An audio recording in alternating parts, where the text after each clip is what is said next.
I'm very pleased to be joined today by Bill McVeigh, Chairman of the Association's Government Affairs Committee. Bill will speak in just a few moments about the upcoming meeting of the committee. But first, the big news out of Albany is the results from this year's elections, which saw a dramatic change in the composition of the state Senate. In fact, Democrats unseated 5 incumbents and won 3 open seats to take control of the Senate for only the 3rd time in 50 years.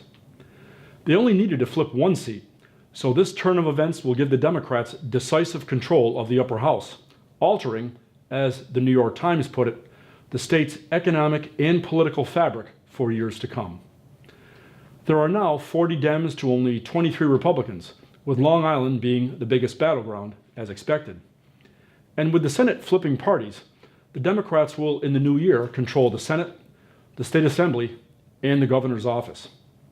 It will be Senator Andrea Stewart Cousins, who will soon become Majority Leader, and the first African-American female one at that, rather than the Republicans and their leader, Senator John Flanagan, who will determine the policies of the Senate and this state going forward, starting January the 1st. So, how will this power shift take place exactly? Internally, in addition to having new leaders at the top, Democratic senators will take over as chairs of all Senate committees, replacing familiar Republican senators who have wielded power for many years as chairs of some of the most influential committees, such as health, insurance, finance, consumer affairs, corporations, and higher education. These current Republican chairs will not only lose their posts, but all of the major and minor perks of power and privilege that go with them. And there are many. Such things as status, large and finally appointed offices with coveted locations in the Capitol and Legislative Office Building, large budgets to pay their many staffers who work directly for them, and even parking spaces close to their offices.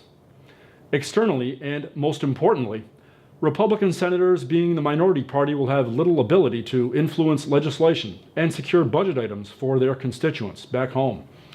They will also lose almost all ability to influence the direction of Senate policy and budget priorities. Republican bills that see the light of day will be far and few between, while many Democratic-sponsored bills and ideas that have been bottled up for years will be resurrected and passed routinely. For the Democrats, this is truly like going from the wasteland to the promised land. To the victors go the spoils, and in power politics, this is the ultimate truth. It is a zero-sum game. There is no gray area. You either win or you lose in what is a high-stakes game. So what does this all mean for the association and for funeral service? This flippant control will require a new approach from us, and as I noted earlier, there will be a change in long-held positions on legislation by the Senate. Some, in fact, could see a complete 180-degree turn. While it's still too early at this juncture to tell what that means for funeral service, it's fair to say that a more consumer-oriented focus would surely be the result. It will be a different world, with a vastly different political context and different players. You can be assured, however, that we already have solid relationships in place with many of the key players on the Democratic side of the aisle in the Senate, including Senators Stewart Cousins and our good friend Mike Gianaris, the Deputy Leader, and we'll be further expanding them. And because this includes our grassroots program, Scott Henderson of our GA team at the association will be reaching out soon to you, our members, about our new legislative liaison program to complement our already successful GAT grassroots program. So, stay tuned for that. And now, here's Chairman Bill McVeigh. Thank you, Randy. I'll be chairing the upcoming meeting of the Association's Government Affairs Committee, which will be held here at the office on Wednesday, December 5th. It is at that meeting that we will be setting our 2019 legislative priorities and recommending them to the Board of Directors for adoption. We'll be looking at issues such as raising pre-need consumer standards, strengthening the residency program, creating a new funeral assistant position, and initiating a law to provide liability protection for funeral directors involved in funeral processions. These are issues that have been brought to our attention by you, our members, and in the case of residency, came out of the work of a special task force headed by past President Andy Powell.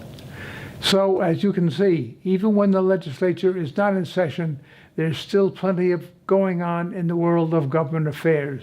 The city, as they say, never sleeps, and neither do we. Back to you, Randy. Thank you so very much, Bill, for joining me here today. And thanks to all of you for watching. We'll be in touch soon. Our very best wishes to you for a happy, healthy, and prosperous holiday season, and to your family.